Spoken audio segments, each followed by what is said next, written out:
Panoorin kung paano halos maiyak, maihi, at halatang nagpipigil ng galit si Batangas Representative at Philippines Most Entitled Nepo Baby na si Leandro Leviste sa kanyang sariling press conference kamakailan lang. May mga eksena pang gusto niyang patahimikin ang mga babaeng miyembro ng press habang nagtatanong tungkol sa sarili niyang solar scandal o alleged corruption. Sir, you mentioned several budgets where Secretary Pangandaman, Anela Pangandaman was the BBM secretary. There is a billionaire report saying that she is the an original incorporator of Yes. SPP. May one nominal share dahil hindi naman po non-public. Alam naman po ng mga, lalo na sa Senado, na siya po ay dating consultant ng aking ina matapos siya ay naging empleyado sa opisina ni dating Senate President Edgardo Angara Sr. At nung siya po ay natapos sa term ni Senator Angara, siya po ay naging private consultant ng aking ina. And in that time, ang nag-incorporate ng aking kumpanya ay ang ACRA law ng dating Senator Edgardo Angara. Kaya para makipag-ugnayan sa ACRA law, ang aking kinausap ay yung consultant ng aking ina mula sa opisina dati ni Senator Angara. Kaya yung coordinate sa ACRA, siya rin po ang naging incorporator. Pero alam naman po ng mga nasa gobyerno, lalong-lalo po sa Senado, na may matagal ng relasyon ang aking pamilya sa kanya. Sir, dapat po bang lagyan ng malisya itong relasyon ito? Hindi naman po, pero lahat ng mga may isip ninyo, ilabas nyo na para bukas may press con tayo ulit. Kasi ang payo sa akin ni aking hinahangaan na Senate President Pro Tempore Ping Lacson, huwag naman araw-araw. At huwag bara-bara. Pero kung araw-araw sila magbabanggit ng pangalan ko, kailangan ko sumagot, di ba? Pero nasa iba na lang kung gusto nilang araw-araw na banggitin ang pangalan ko. Pero muli, ito ang gusto ko, na lumabas ang mga impormasyon na to. At meron pa akong iba pang mga nakahanda tungkol sa specifics naman ng mga projects dito at proponents sa files na ito. Kaya sa susunod kong pagkakataon na humarap sa media, may mga ilalabas pa ako. Sir, may patanong lang po yung office ko. On the 24 billion penalty dun sa solar, who will pay for that? Sasabihin ko po ito ng malinaw. Wala po akong natanggap na sulat addressed to me para sa kumpanya ko that I control tungkol sa nasabing multa. Kaya I don't want to drag others into what others have seen to be a politically motivated attack. Pero ang natatamaan sa sinasabing multa ay hindi po ako. Ang naging pahayag na ng iba ay wala din silang obligasyon. Wala din silang nasabing liability. It is for them to speak on their behalf, pero ang nasabing multa ay hindi po addressed sa akin para sa kumpanya that I control, kung hindi yung isang kumpanyang binenta ko. Pero ang posisyon kasi ng kumpanyang binenta ko ay wala namang basihan. Hindi po ito galing sa akin. Kaya humihingi din po ako ng pasensya sa ating ginagalang ng mga kawani ng Department of Energy. Ayon po sa kumpanya na binenta ko, wala pong basihan ang mga lumabas sa media. Pero bahala na po ang kumpanya na makipag-ugnayan. Pero nais ko rin pong i-take itong opportunity para linawin for the nth time. Wala po akong nakuhang kahit piso mula sa gobyerno para sa aking mga proyekto. Dahil ang mga proyekto ko ay mga private investments. May mga nagme-media campaign kasi na itong mga proyekto ay parang mga ghost project, parang DPWH ghost project daw. Kaya sinasabi ghost ang DPWH project dahil nagbayad ang gobyerno tapos hindi ginawa ang project. Pag walang binayaran ng gobyerno at hindi ginawa ang project, parang lang yan lahat ng mga proyekto sa planning stages ng mga pribadong kumpanya. Baka kasi akala ng iba, nagbigay. At may mga naglabas pa nga sa social media na may nakuhang pondo mula sa gobyerno. Walang kahit piso mula sa gobyerno para sa mga pinlanong proyekto na hindi natuloy. Sir, meron kasing report na nilalako nyo raw yung Solar Ghost project. Does the Lako mean sell or donate? Offer? Offer? Ang nakalagay po sa media report quoting my financial statements is donate. Dahil, kaya I take exception to the allegation na binenta ko ang prangkisa at dahil dito gumawa ako ng pera sa prangkisa dahil kabaliktaran nga. That's why I filed a libel case on Yusek Claire Castro. Dahil hindi ko binenta ang prangkisa dahil yung kumpanyang binenta ko ay walang prangkisa at yung prangkisa ko naman po ay nasa kumpanya kung saan na-revoke na ang prangkisang ito. At pangalawa, hindi nga ako gumawa ng pera dito dahil maganda nga yung lumabas sa report na yan na nag-invest ako ng sinabi daw 500 million pesos sa kumpanyang ito. At that shows the good faith to implement the projects. Kahit gawa na ang power plant, hindi na umandar dahil hindi nagbigay ang ibang mga government agencies ng permits. Sayang naman yung investment.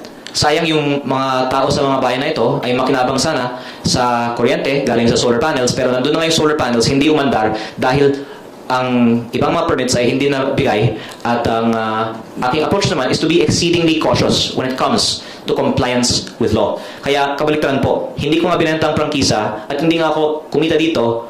Nag-invest na ako ng 500 million at wala, nag-stop lang ang kumpanyang ito. Pero yung nabanggit po ninyo ay we were offering to the communities. Kanila na lang yung mga solar projects na ito.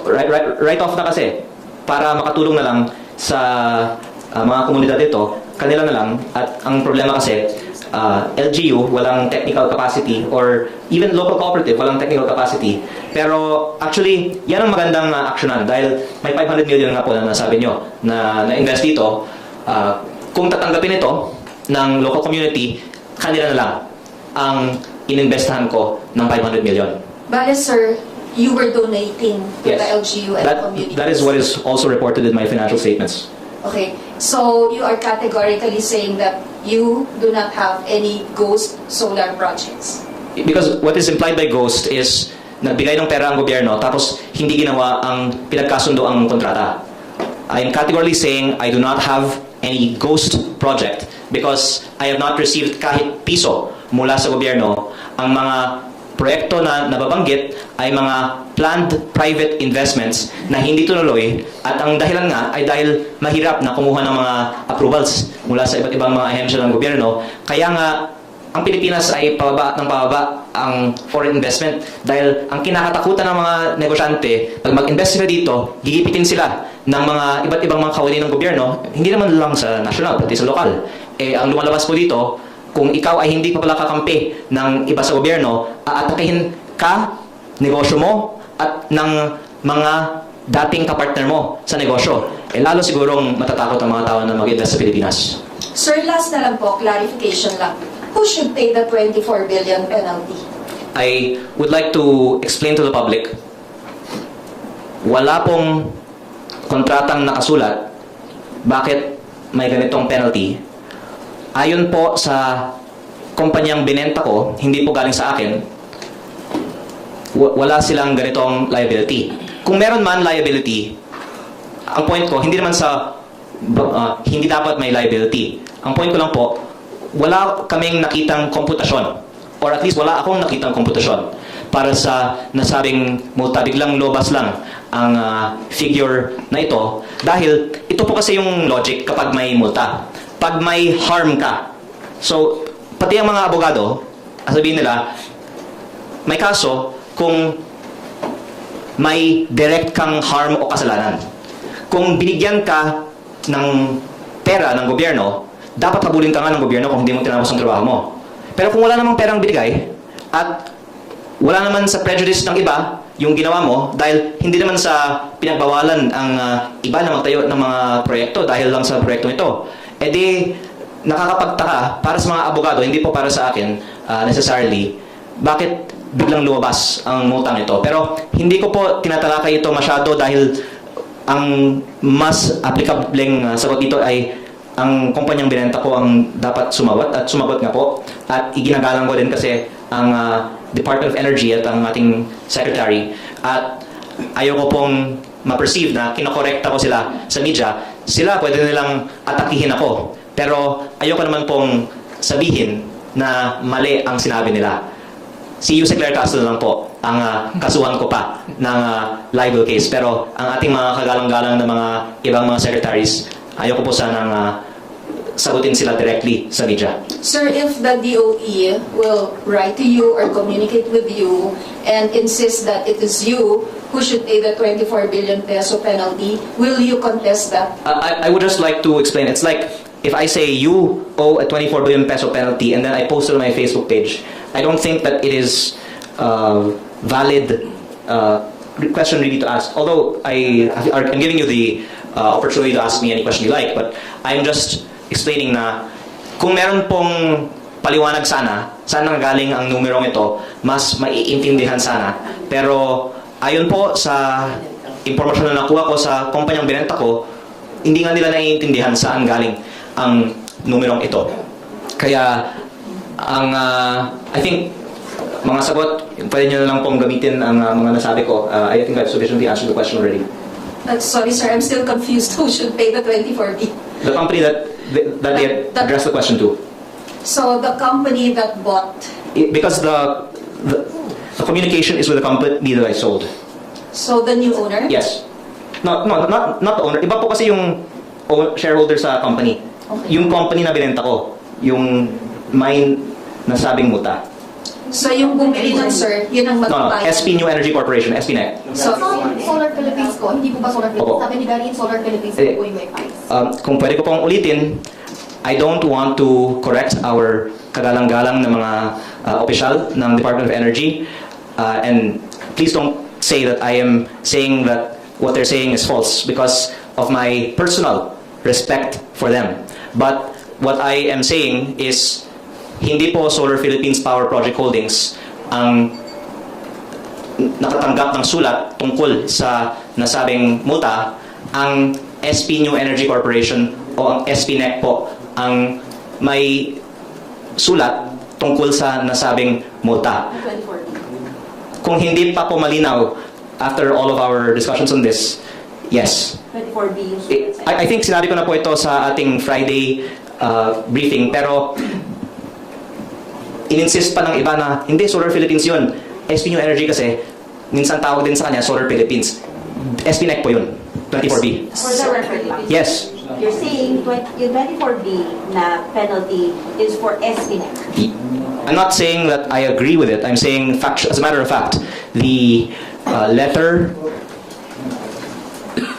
states that it is addressed to and for SPNEC, For how much? 24B plus. And that I really don't want to embarrass anyone by pointing out false information that was publicly stated. So I am only answering your question, and I'm not saying this to embarrass anyone for pointing out false information that was publicly stated. Pero sir, naglabas po ng statement ang SPNEC na hindi sila yung liable doon sa 24 billion na multa. Kung pwede niyong basahin ng kanilang statement, it is carefully worded. Ang sinabi nila, they are not liable. Hindi po nila sinabi wala kaming natanggap na sulat tungkol dito. But that's not the point, sir. No, Kasi, no. just a question lang po. Do you really think po na SPNEC po yung dapat makainan and not the Solar Okay, Philippines, okay. your company? Do you want me to repeat my answer again? I have not received a letter about that penalty, and SPNEC has received a letter about that penalty. Is my answer clear? SPNEC has received a letter about that penalty. And SPNEC's answer is they are not liable for the penalty, not that they have not received a letter for that penalty. Sir, categorical answer lang po. Meron pa po ba kayong kumpanya na kayong Wala. owner Wala. na may kontrata pa sa DOE? Patapusin niyo lang po yung question para po malinaw po yung 24B magiging penalty. sagot niyo. No. Mayroon po ba kayong kumpanya na kayo ang owner na may kasalukuyan pang kontrata sa DOE?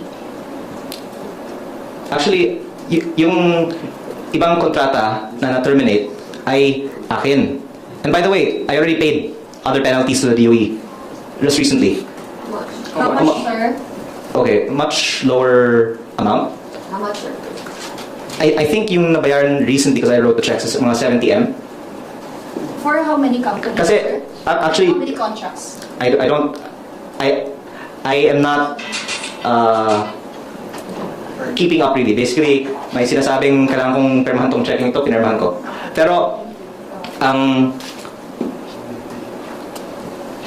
bagay na tinatalakay na 24B, I can categorically say, wala akong kumpanya na nakatanggap ng sulat na nagsasabi na may 24B na penalty at ang SPNEC ay nakatanggap ng sulat na nagsasabi na may 24B penalty ang SPNEC. At ang sagot ng SPNEC is hindi siya liable para sa 24B penalty. At yet ay consistent sa nakatanggap pero ang sinasabi nila hindi sila liable sa 24B penalty. We're just talking about the letter, sir. So kung ang DOE ay maipadala na po sa inyo sa tamang address, kayo po, No, no. may-ari ng Solar Sorry, Philippines sorry. 24B, babayaran po ba? Kumbaga, kasi di ka rin Wait. saying na Wait, Solar sorry. Philippines, kayo po yung... Sorry, I think I've already clearly answered it. Wala akong ganong penalty. Because nagkataon, hindi ito coincidence. May sulat tungkol sa 24B penalty sa SPNEC. At ang sagot ng SPNEC, hindi sila liable. Malinaw. Sir, mag-deal lang po ako dun sa sinabi nyo kanina na nakapag-file na kayo ng 70 million with regards dun sa ilang kumpanya na meron pa kayo, na kayo ang owner na may kontrata sa Yes. DOE. But by the way, I also mentioned this last Friday na meron akong mga ibang mga fines na tens of millions. Kaya yun po na, I think kahapon na encash yung mga bayad para sa 70M.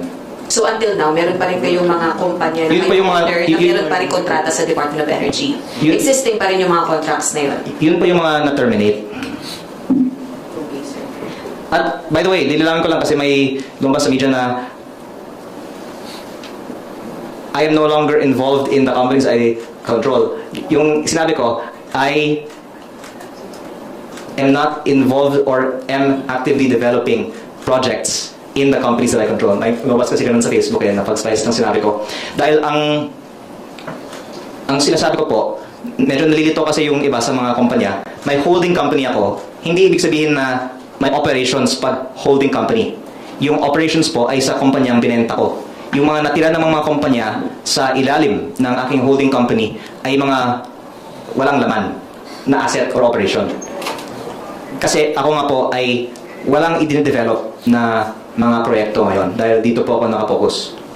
So, ilan pa po yung natitirang kontrata ng kumpanya na kayo ang owner na sa DOE? Hindi ko po alam kasi sa pagkakaalam ko, wala na akong i-develop. Ang kumpanyang binenta ko, may shares pa ako, yun may mga kontrata pa. Shares, pero hindi ako in control. Kung meron akong iilan na natitira na hindi pa terminate, pwedeng i-terminate na rin ng DOE. Kasi wala akong i-develop pa sa mga natitira sa akin. Ito pong Solar Philippines Commercial Rooftop Projects Incorporated, SPCRPI, kayo pa rin po ba ang presidente nito hanggang ngayon? Ako po ay bumitiw sa pwesto doon dahil wala nga akong i-develop na sa mga kumpanyang ito. Okay. Dahil may mga kumpanya ko na hindi kasama sa binenta ko kasi hindi kinuha o kinuha pero sinabi tanggalin kasi focus sa Nueva Ecija project ito. At yung mga ibang mga natitirang project may operations pa, walang bagong di-develop, at wala akong i-develop kaya kung i-terminate o ipamigay o kung ano man ang mangyari sa mga nasabing mga proyekto, basta nagbabayad lang ako ng mga fines kung meron na dumadating kasi wala na akong i-develop kasi dito po ako nakapokus. Sir, linawin ko lang po. So, ibig sabihin po ba, pinagbabayad kayo ng penalty ng DOE kasi kumuha kayo ng kontrata na magtatayo kayo ng solar power plant tapos hindi nyo nagawa? Yun ang alegasyon. Pero ang nililinaw ko po, yung kumpanyang minumulta, yung binenta ko. And I understand your confusion because this is different from what has been said. And that's why I don't want to emphasize sa ating kagalang-galang ng mga kawin ng DOE, hindi ko po sinasabi, mali kayo. Sinasabi ko lang na iba ang natanggap na sulat. Sir, linawin ko rin yan. So, ang ibig nyo sabihin, yung DOE nagkamali nung pinadalaan ng sulat. Yun yung Hindi iniwasan dapat ko. yung SPNEC yung Opo. pinadala nila. Yun ang iniiwasan kong sabihin dahil ginagalang ko sila. Pero sir, willing kayong bayaran yung 24 billion na yun na penalty? Ikaw, willing kang bayaran? Kasi sir, na-mention nyo kanina, binabayaran nyo na lang yung mga multa na ini-impose sa inyo eh. Oh, yung dapat kong bayaran dahil akin. But why would Doreen why would Doreen I know, sorry, you should ask her. Like, I don't think you need to get more answers from me. I've already said na yung impormasyon ay iba. Nagkamali sila ng sinula ng Okay. kumpanya. Ginagalang ko ang mga kauli ng ating gobyerno. Pero baka naman kasi dahil araw-araw may bagong mga sinasabi. Tulad ng unang sinabi, binenta ko daw ang prangkisa. Mali pala, hindi ko binenta. Kaya kinaso ko. Di ba? Kaya nakita niyo naman na nagkakamali sa mga sinasabi. I hope we can leave it at that. Congressman Leviste, so sa dami po ng mga pinag-uusapan po nating mga kumpanya ninyo, are you willing to be investigated dito po sa Congress? Kasi meron po mga call ang inyo po mga kasama din na bilang institusyon na napapatibay po ng mga prangkisa, dapat daw po malinawan yung tungkol po sa mga kumpanya po ninyo. Mag-enjoy ako dyan. Dahil mananawagan ako na isa publiko ang mga salin ng lahat ng mga kongresista sabay-sabay at tignan natin ano ang mga shares nila sa mga kumpanya na may mga anumang mga kontrata sa gobyerno, ang mga prangkisa at iba pang mga dealings na may kaugnayan sa mga komite kung saan sila nakaupo. Dahil ito po ay importante ngang tignan ng taong bayan. Ang masasabi ko po ay ako po ay walang itinatago dahil ang shareholdings ko sa mga kumpanya ko ay nasa aking salin at ako po ay sadyang umiiwas sa mga talakayan tungkol sa enerhiya. Wala ako sa Committee on Energy, sa franchises at sa iba pang mga similar na komite. How do you feel now, Congressman Lean, bukod daw sa merong mga flood control ghost projects, ngayon naman daw ang uso ngayon is the solar ghost projects? Opo, sinagot ko na po ito kanina, baka wala po kayo. Andito na po ako, sir. Pero how do you feel? Yun po ang tanong ko. Well, I think halatang politically motivated ang kampanyang ito para ilihis ang usapan sa tunay na ghost projects. Dahil nililinaw ko po, and if you will permit, I'll give a complete answer here and let's be the last on this topic. Kasi ang sinasabi ko nga ay hindi dapat ilihis ang usapan sa mga ghost projects. Dahil ano ang ibig sabihin ng ghost project? Nagbigay ng pera ang gobyerno at hindi tinapos ang pinagkasundoang kontrata. Ako po ay walang nakuhang kahit piso mula sa gobyerno dahil ang mga proyekto ko ay mga private investments. So, thank you for asking about my feelings. I feel that it is ridiculous that we are even discussing this and that the media is cooperating in a diversion from the real issue because there is no public funds that are involved in this topic. It is about private investment that did not continue and there is no direct harm that can be identified by anybody from the not pursuing private investments. So I would not want to indulge further on the concerted attacks in which members of the media are complicit, not those that are present here, but the others whom I alluded to in the past, because the timing of this has been seen by others to be conspicuously coinciding with my bringing up this information, which it appears from the question that was asked by one of the other members of the media a while ago is logically leading to a call to investigate a very large number of proponents for their possible links to the contractors who are eventually awarded the contracts in the DPWH. Sir, sorry. Wait. Sorry, no more on this topic. No, sir, I haven't asked a question. Those are follow-ups po. Ito po yung... Sorry, anyone? Sir, the failure po to deliver the agreed-on power supply by December 2025, ito po sabi ni Garin, will mean thinner energy reserves which could increase prices. So total of 17,000 megawatt capacity po yung terminate ng DOE and 11,000 megawatts po yung accounted po sa Leviste Solar Philippines companies. Garin said, kaya naman po to catch up, but we don't want investors like this in our country. Magko-commit ka that you'll deliver to the people this number of megawatts tapos wala ka gagawin. We don't want flippers, sabi po ito ni Garin, who uses DOE contracts to other purposes. Kailangan ng legitimate investors. Your comment, sir. I actually mentioned in my interview on ANC a while ago that I have very big former joint venture partners in the project which was groundbroken by PBBM, whom I got financing to buy out the shares of. So I take exception to the characterization that I am a flipper, because there are others who sold their shares in the project who are very legitimate, credible people who I'm not going to name out of respect to them. And I think that proves the political motivation behind the attack.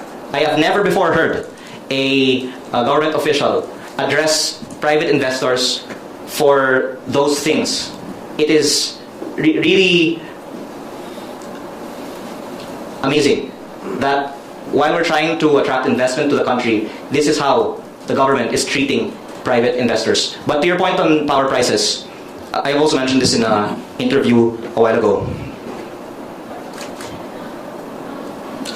By the way, my staff just sent me the letter just so that maybe I could share it. But I don't want to share the letter because letter addressed to the company that I sold. I don't want to point out that the information that people are giving is wrong, okay? Because I respect them, I don't want to embarrass them. But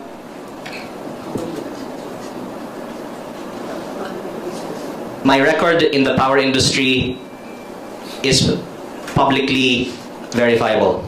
I have been campaigning for an end to the feed-in tariff. I have been bidding lower prices and delivering on them to set lower benchmarks on power prices. And this has actually been to the detriment of others who, the bidding for power projects in the Philippines is like bidding for DPWH contracts.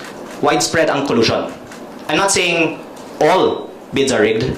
I'm saying marami ang collusion. Sinasabi naman lahat ng public bidding sa bansa, hindi lang sa DPWH, ay subject sa ganitong mga issues din. Hindi sa lahat, pero marami, di ba? Kaya kung may man nagsasabi na dahil sa akin tumaas ang presyo ng kuryente, people that can look at my record will find that laughable. Kaya nga maraming mga nagalit sa akin sa power industry dahil ipinababa ko ang presyo na sa akin ang pinakamababang presyo ng kuryente at ito po ang naging dahilan na ibinaba pa ang mga presyo. Pero kung ang argument naman is yung mga ginawa ko ay nag-prevent ng mga iba na magtayo ng kanilang mga planta, that's parang defaults kasi iba po ang generation sa distribution at transmission. Hindi po ito monopolya. At ito po ay mga private investments na hindi tinuloy na walang pondo galing sa gobyerno. Sir, pa pwedeng kumabot din kayo. Ako yan, go ahead. Sir, kasi parang ang point ko nung penalty, kumuha ka ng kontrata tapos hindi mo nagawa yung project. Na yung project na yun, na-expect ng DOE, napapasok siya sa grid. So pag pumasok siya sa grid, tataas yung supply, dahil almost na may-maintain naman yung demand, hindi dapat bumaba yung presyo. Okay, unang-una, wala akong 24B penalty na sulat o anumang komputasyon na pinakita sa akin ng DOE. Pero meron yung kumpanyang binenta ko. So, sana malinaw na, wala tayong pinag-uusapan na 24B sa akin. At kung anuman ang pananaw ng iba, parang hindi suitable na ako ang magdi-discuss. Pero to indulge the question, kung walang natatayo ng planta, tapos hindi natuloy ang isang planta, iba yun sa maraming gustong magtayo ng planta, tapos hindi sila nakapagtuloy ng kanilang pagtatayo ng planta dahil sa isang klinanong proyekto. Ang ating power industry ay bukas para sa lahat, sa generation. Kaya kung sino pa ang gustong magtayo ng planta, pwedeng magtayo ng planta. Ang nangyayari lang po kasi, kulang ang mga nais at nagtatayo ng planta. At yan ang dahilan na hindi sila nagtatayo ng planta dahil sa kakulangan ng mga kaya at nagtatayo ng planta at hindi po dahil sa akin. Kasi ang sinasabi mo, dahil sa akin, hindi nagtayo ang iba. Kaya tumaas. Opo. Wala pong harm sa hindi pagtatayo ng pribadong investor ng planta directly caused by that private investor, in this case na walang ibang nagtatayo. And if you will allow, that will be my last... Clarification na, short clarification. So at the moment, wala na po kayong kumpanya na may pending penalties with the DOE?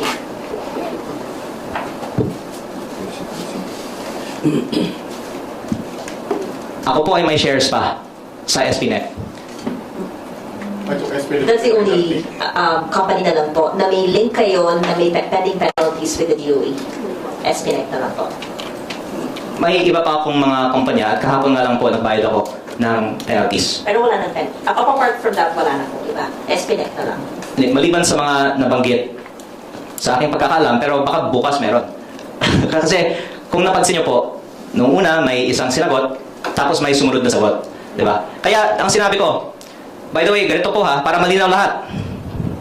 Maraming mga nakikiusap na tumahimik ako tungkol dito at titigil na rin ang mga atake sa akin. Pero, nasa kanila, kung gusto nila, na tuloy-tuloy ako na maglabas ng impormasyon at baka ang mga kasama nila ay matatamaan. Pero kung ako ay pumili, personally, nag-enjoy ako sa mga ginagawa ko. Dahil, syempre, napapatunayan din na may mga natatamaan sa mga sinasabi ko. At I'm not addressing this to the media, I'm addressing it to others who might be listening online. Ako po ay nakarating dito dahil kinakalculate ko ang mga ginagawa ko. Alam ko na walang mahanap na tunay na butas sa akin. Wala akong itinatago at hindi ako kayang gawan ng credible na kaso. Kung meron man magawang anumang credible na kaso sa akin, hindi ako haharap ng ganito sa inyo ngayon.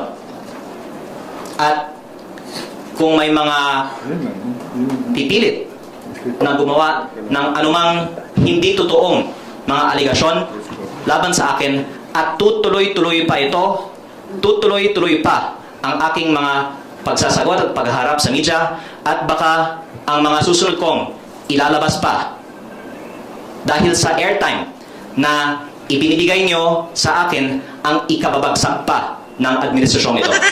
Kaya nasa inyo, kung gusto nyong tuloy-tuloy na gumawa ng mga istorya tungkol sa akin, kasi baka alam nyo ano ang kaya kong gawin pa, baka ito pa ang magiging ikababagsak ninyo. Sir, can we just ask for details on the 17 million? Like how many companies, what companies are those, how many contracts? Is that... I already answered her. No, sir. I asked the same question a while ago. I already said that was my last